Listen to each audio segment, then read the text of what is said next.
இப்ப நம்ம எலிசபெத் அம்மையார் இறந்து போனாங்க சமீபத்துல.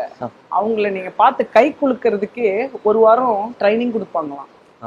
அவங்க கிட்ட எப்படி போகணும், எப்படி பேசணும், எவ்வளவு தூரத்துல நின்னு நீங்க அவங்கள பார்க்கணும் அப்படின்னு ஒரு வாரம் ட்ரைனிங் கொடுப்பாங்க. அந்த அம்மா இங்க வந்தாங்க.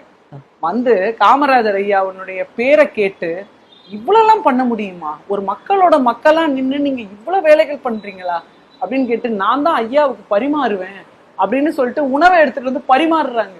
இது எந்த தலைவர்களிடமே நீங்க பார்க்காதது ஒரு விஷயம். அவங்கதான் ராணி. அவங்க வந்து தமிழகத்துல ஒரு முதல்வராக இருக்கக்கூடிய வேண்டிய அவசியம் எதுவுமே கிடையாது. அதை எல்லாருமே ஆச்சரியமா பாக்குறாங்க, என்ன அம்மா அப்படின்ட்டு. அவருக்கு நான் பரிமாறுற அந்த புகைப்படங்கள் எல்லாமே நம்மளுடைய நினைவுல நிற்கும். அந்த மாதிரி ஐயா அவர்கள் வந்து வெளிநாடுகள்ல போயிட்டு அங்க என்ன மாதிரியான திட்டங்கள் இருக்கு, அங்க என்ன மாதிரியான வேலை வாய்ப்புகள் இருக்கு, அதெல்லாம் போயிட்டு ரஷ்யாவுக்கு போய் பார்த்துருக்குறாங்க. மற்ற நாடுகளுக்கெல்லாம் போனோம்னா கூட அரசு செலவுல நீ எதுக்கு டூர் போனோன்ற, இங்கேயே எல்லாமே இருக்கு, இங்கேயே உட்காந்து பிளான போடு அப்படின்பாரு.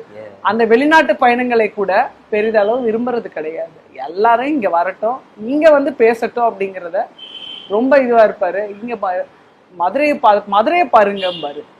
இங்க இருக்கிற சென்னையை கூட விரிவாக்கம் செய்யணும் அப்படிங்கிறாங்க. இங்க இருக்கக்கூடிய சாலை வசதிகள்லாம் அந்த மாதிரி ஆக்கணும்.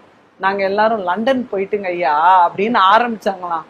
எதுக்குன்னு லண்டன், அரசு பணத்திலையும் மக்கள் பணத்திலையும் நீ போய் ஊரை சுத்தி பார்க்கவா? மதுரைக்கு போ, ஒரு கோவில் நடுவுல, அந்த கோவில சுத்தி 4 பிரகாரங்கள், அதுல எப்படி வடிவமைச்சிருக்கிறாங்க அப்படின்னு அதை பார்த்து நீ தெரிஞ்சுக்கிடு அப்படின்னு சொல்லி, ஆடம்பர செலவுகளா ஆரம்பத்திலேயே ஃபுல் ஸ்டாப் தான் அது.